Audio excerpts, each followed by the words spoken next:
தினமொரு வசனம். எபேசியர் 3வது அதிகாரம் வசனம் 16. நீங்கள் அவருடைய ஆவியினாலே உள்ளான மனுஷனில் வல்லமையாய் பலப்படவும். நாம் உண்கின்ற பலவகை உணவுகளின் சத்து பரவலாக உடல் முழுவதும் சென்று சரீர ஆரோக்கியத்தையும் பலத்தையும் உருவாக்குகின்றது. அவை உடலின் சில அவயங்களை மட்டும் பலப்படுத்தி மற்ற அவயங்களை பலவீனமாக விட்டு விடுவது இல்லை. உணவின் சத்து உடல் முழுவதும் சீராக பரவினால்தான் சரீர இயக்கம் நன்றாய் இருக்க முடியும். நாம் ஆவிக்குரிய நிலையில் நல்ல ஆரோக்கியத்துடன் விளங்குவதற்காகவே தேவன் பரிசுத்த ஆவி என்னும் தேவ வல்லமையை நமக்கு தருகின்றார். அந்த பரிசுத்த ஆவியை நாம் பெற்றிருந்தால் தேவ வல்லமை வாழ்க்கையின் எல்லா நிலைகளிலும் செயல்படும். அதுதான் ஆவியின் செயல்பாடு. அதற்கு பதிலாக ஒரு சில பகுதிகளில் மட்டுமே நம்முடைய செயல்கள் பக்தியானதாகவும் ஆவிக்கு ஏற்றதாகவும் இருந்தால் அது பரிசுத்த ஆவியின் செயல்பாடாக இருக்க முடியாது. சிலர் துதித்தல், ஆராதித்தல், ஜெபித்தல், உபவாசித்தல் போன்றவற்றில் மிகவும் பலவான்களாய் இருப்பார்கள்.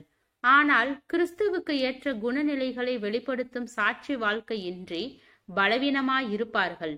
ஆவியின் நிறைவு என்பது வாழ்க்கையின் எல்லா பகுதிகளிலும் ஆவிக்கு ஏற்ற பலமுடையவர்களாக விளங்குவதாகும். நாம் பேசுகிற வார்த்தைகளாயினும் சரி, கடைபிடிக்கின்ற கொள்கைகள் ஆயினும் சரி, செய்கின்ற தொழிலாயினும் சரி, பிறரோடு நடந்து கொள்கின்ற விதங்கள் ஆயினும் சரி, அவைகள் யாவற்றிலுமே தேவனுக்கு ஏற்ற தன்மைகள் வெளிப்பட வேண்டும். அதுவே உண்மையான தேவ வல்லமையின் அடையாளம். பரிசுத்த ஆவியானவரின் ஐக்கியத்தை ஒரு மனிதன் அனுபவிக்கும் போது அதனுடைய தாக்கம் அவனுடைய வாழ்க்கையின் அனைத்து பகுதிகளிலும் பிரதிபலிக்கும். அவன் விசுவாசியாயிருந்தாலும்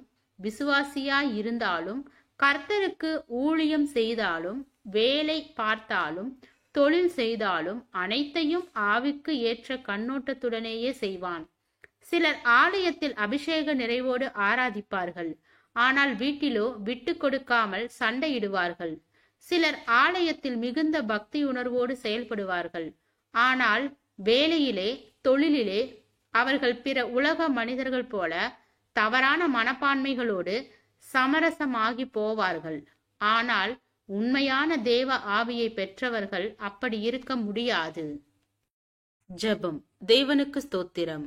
தேவனே, நாங்கள் எங்களுடைய வாழ்க்கையில் தேவ ஆவியை பெற்று தேவ சித்தத்தின்படி, தேவ வழிகாட்டுதலின்படி வாழ கிருபை பாராட்டும். ஆமென்.